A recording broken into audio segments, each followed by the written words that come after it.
قرآن مقدس میں ظلم کے بہت سے اسباب ذکر کیے گئے،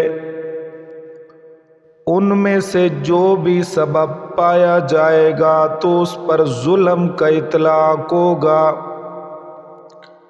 جس کی تفصیل یہ ہے کہ قرآن پاک میں ظلم کے 26 اسباب ذکر کیے گئے ہیں۔ ان میں بعض گناہ کبیرہ ہے، جبکہ بعض کفر و شرک، بعض خلاف اولا اور بعض اجتہادی یا نسیان کی خطا ہے۔ سب سے پہلا سبب شرک کرنا۔ تائید سورۃ البقرہ آیت نمبر 54۔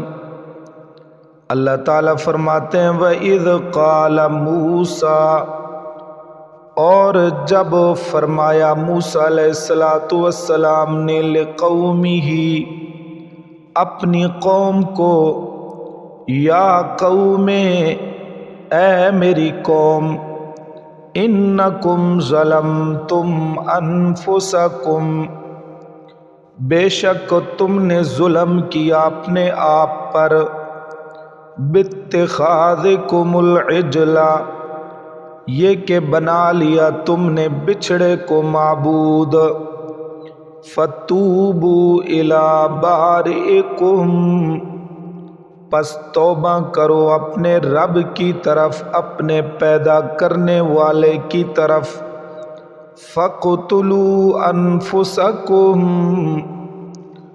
مار ڈالو اپنے آپ کو، ذَلِكُمْ خَيْرٌ لَكُمْ، یہ بہتر ہے تمہارے لیے، عند بارئکم، تمہارے پیدا کرنے والے کے ہاں۔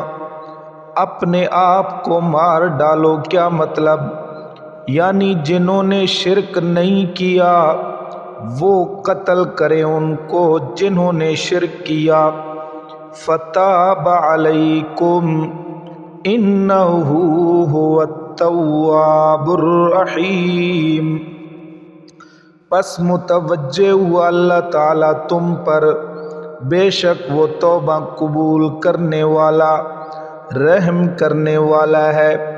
اب اس آیت کریمہ میں ظلم کا سبب جو ہے وہ اللہ کی ذات کے ساتھ شرک کرنا، دوسرا ظلم کا سبب حکم الہی تبدیل کرنا، اللہ کے حکم کو تبدیل کرنا۔ سورۃ البقرہ آیت نمبر 59، اللہ تعالیٰ فرماتے ہیں فَبَدَّلَ الَّذِينَ ظَلَمُوا قَوْلًا غَيْرَ الَّذِي، پس بدل دیا ان لوگوں نے جنہوں نے ظلم کیا بات کو، غیر الذی، علاوہ اس کے، قیل لہم، جو کہی گئی ان کے لیے، فَأَنزَلْنَا عَلَى الَّذِينَ، پس نازل کیا ہم نے ان لوگوں پر، ظلموا، جنہوں نے ظلم کیا، رجزا من السماء، عذاب آسمان سے، بما کانوا یفسقون، بسبب اس کے جو وہ حکم میں عدولی کرتے تھے، فسق کرتے تھے۔ اب یہاں پر ظلم کا سبب جو ہے وہ اللہ کے حکم کو تبدیل کرنا ہے۔ تیسرا ظلم کا سبب مساجد میں ذکر الہی سے روکنا، اللہ کی مسجدوں میں ذکر الہی سے روکنا۔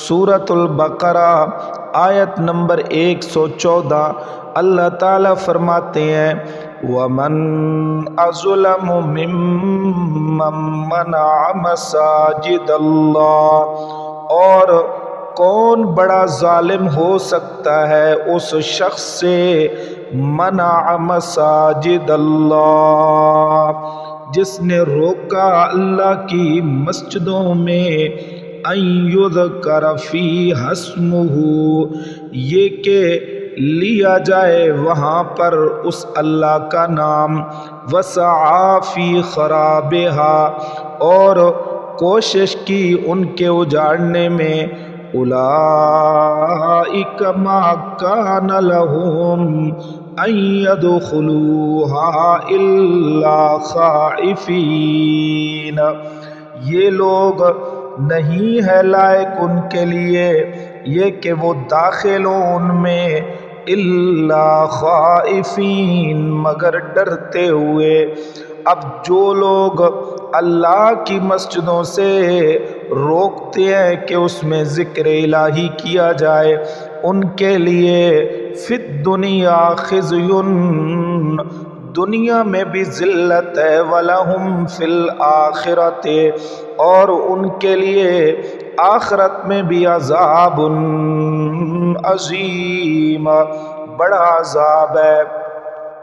اب یہاں پر ظلم کا سبب جو ہے وہ اللہ تبارک و تعالیٰ کی مساجد میں ذکر الہی سے منع کرنا ہے۔ ظلم کا چوتھا سبب کسی کو ضرر نقصان دے کر زیادتی کرنا، کسی کو ضرر اور نقصان دے کر زیادتی کرنا۔ سورۃ البقرہ آیت نمبر 231، اللہ تعالیٰ فرماتے ہیں وَإِذَا طَلَّقْتُمُ النِّسَاءَ فَبَلَغْنَ أَجَلَهُنَّ، اور جب طلاق دی تم نے عورتوں کو پھر وہ پہنچ جائیں اپنی عدت کو، فَأَمْسِكُوهُنَّ بِمَعْرُوفٍ، تو رکھ لو، روک لو ان کو دستور کے موافق، او سرحوہن، یا چھوڑ دو ان کو بمعروف، دستور کے مطابق بھلی طرح، ولا تمسکوہن ضرارا لتعتدوا، اور نہ روک کر رکھو تم ان کو ستانے کے لیے تاکہ زیادتی کرو تم ان پر۔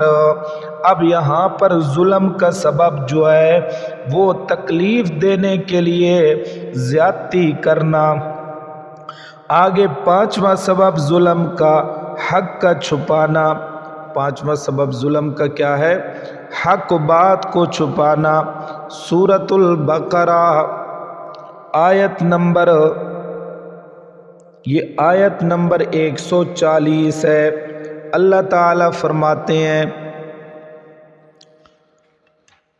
اللہ اکبر، آیت نمبر 140، اللہ تعالیٰ فرماتے ہیں ام تقولون ان ابراہیم، کیا تم کہتے ہو کہ بے شک ابراہیم، و اسماعیل، اور اسماعیل، و اسحاق، اور اسحاق، و یعقوب، اور یعقوب علیہ السلام، والاسباط، اور ان کی اولاد، کانو ہودن، یہودی تھے، او نصارا، یا نصرانی۔ قل، میرے پیغمبر فرما دیجئے، اانتم اعلم ام اللہ، کیا تم زیادہ جانتے ہو یا اللہ تعالیٰ کی ذات؟ ومن اظلم ممن کتم شہادۃ عنده من اللہ، اور کون بڑا ظالم ہے اس شخص سے جس نے چھپایا گواہی کو، عندہ، جو ثابت ہو چکی ہے اس کے پاس، من اللہ، اللہ کی طرف سے، وَمَا اللَّهُ بِغَافِلٍ عَمَّا تَعْمَلُونَ، اور نہیں ہے اللہ غافل اس سے جو تم عمل کرتے ہو۔ اب یہاں پر ظلم کا سبب جو ہے وہ حق بات کا چھپانا ہے۔ چھٹا سبب